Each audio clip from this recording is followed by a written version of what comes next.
Hello, you legendary friends. I'm with the powerhouse, Caterina Caminiti. How are you today, Caterina? I've never been better. I tell you what, Caterina, we are in the most extreme form of lockdown right now.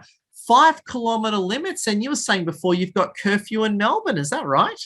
Yes, as of last night, 8 p.m., we need to be, maybe at 9 p.m., we need to be indoors. Now, the reason why I bring that up, Caterina, is you've done such an incredible job of staying positive and powering through the lockdowns and everything. And in the time I've known you, you've been such a strong, powerful woman.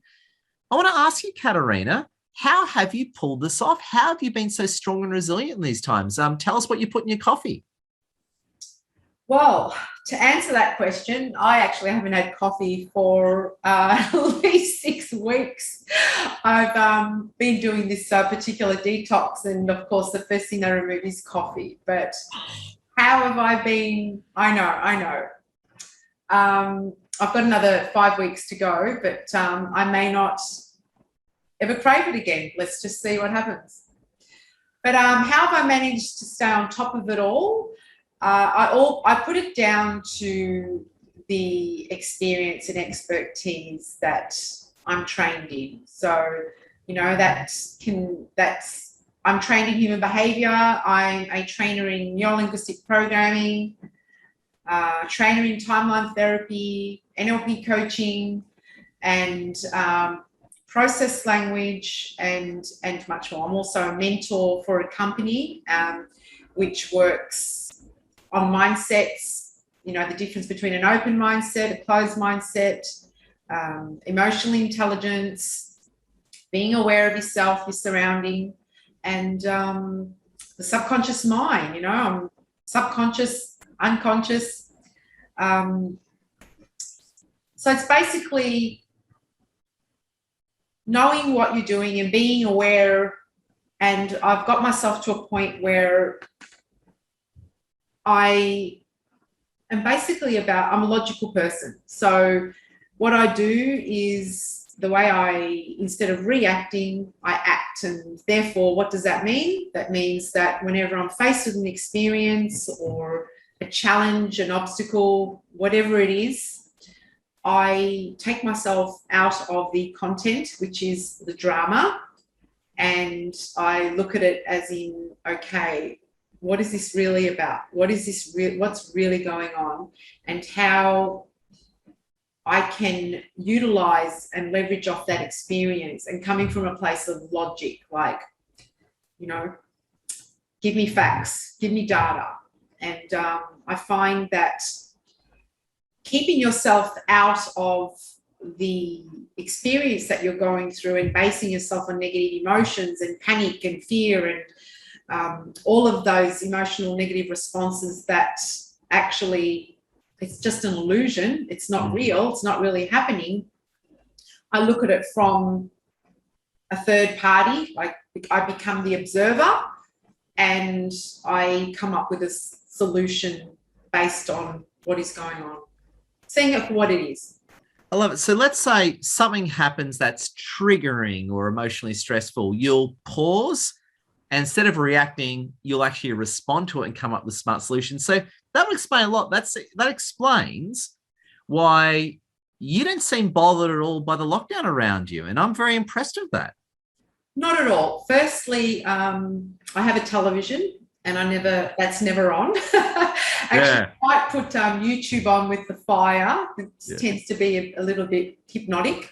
So what you say? So you're saying fires? What do you mean by that? That sounds interesting. What do you mean by fire hypnotic? So YouTube has a feature where you can Google open fire, and my screen is just blowing fire. And when I'm seeing clients or doing whatever I want at home, because I work from home, I find it very relaxing and calming, and it's hypnotic. It puts you in a very calm, meditative state without doing all the actions. Is that the same logic as, let's say, looking at flowing water? Is it like the opposite? Correct. Because I often look at flowing water. So you're the fire. So you're the hot fire, and I'm the water guy. Is that the yin and yang here? Is it? Yeah, I'm a bit of both. So I'm a Pisces, so I'm a water sign, but yes, you could say I come from fire. There you go. I've got an Italian background, so either or. Oh, there you go. I'm very adaptable, Edward, so I can be whatever you want me to be. I can tell. I definitely want to stay in your good side, Caterina, that's for sure. What's your big advice to everyone watching? Because I know and I say this with respect and love to our fans around the world. There's some people watching now. My heart goes out to them.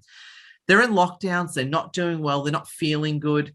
Or they're just feeling a bit flat. What's your advice to our friends around the world to really help them not only survive, but thrive in this interesting period in history? For anyone interested, I can go into this a bit later. NLP, neuro-linguistic programming, being aware is, and I can go into why.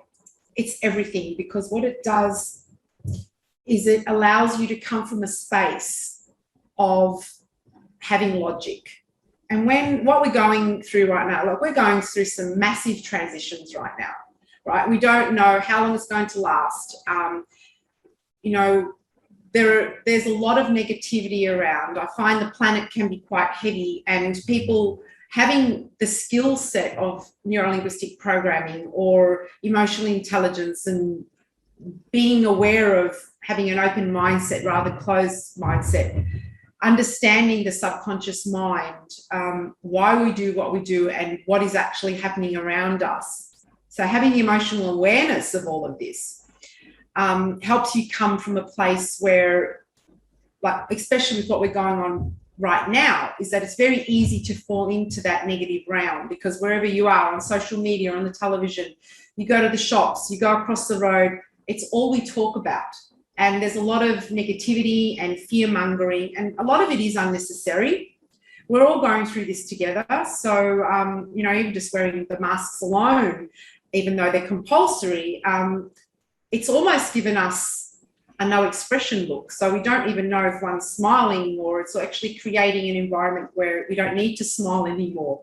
So my advice is to come from a place, and this is a learned skill, to come from a place where to look at what's going on around. We're all going through it together, and what can we do, or saying to yourself, what can I do to diffuse a lot of what's going on? What can we control in our environment right now, as opposed to what's going to happen in the future, or are we going to die, or are we going to lose our jobs? And it is happening right now. But even that, just to look at, there's a new evolution happening. There's a massive transition, and not to look at it in so much of a negative way, because there's a lot of growth happening right now. So, if there's a benefit, we have our wins and we take upon those wins. If there's a drawback, we look at it, what can we do right now? What can we learn from this, and what can we do? How can we do it differently? Because let's face it, when we're in panic and fear and there's conflict, we're making decisions based on that, and making decisions based on negativity, or internal conflict, we're not making proper decisions. But if we stand back and become an observer and look at it for what it really is, and what's going on right now is just an experience, we can come from a better place and have compassion for the others that need help, and help. We need that human connection. For me, it's been big, because my whole business has been converted onto Zoom, like many others. So you still have that human experience. You still transfer energy even through the screen, whether you're out.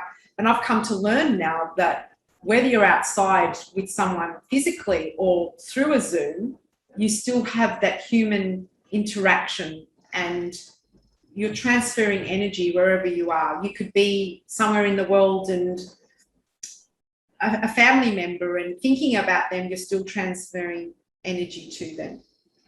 But NLP is a big one. So love it. Sounds like we need to do another interview just looking at NLP, Caterina. Yes, I love NLP. It's NLP is a process that crafts your words. It's and to learn these skills really just gives you a bulletproof brain. in a nutshell, a bulletproof brain. No matter what goes on around you, you just tend to deal with it from a logical perspective.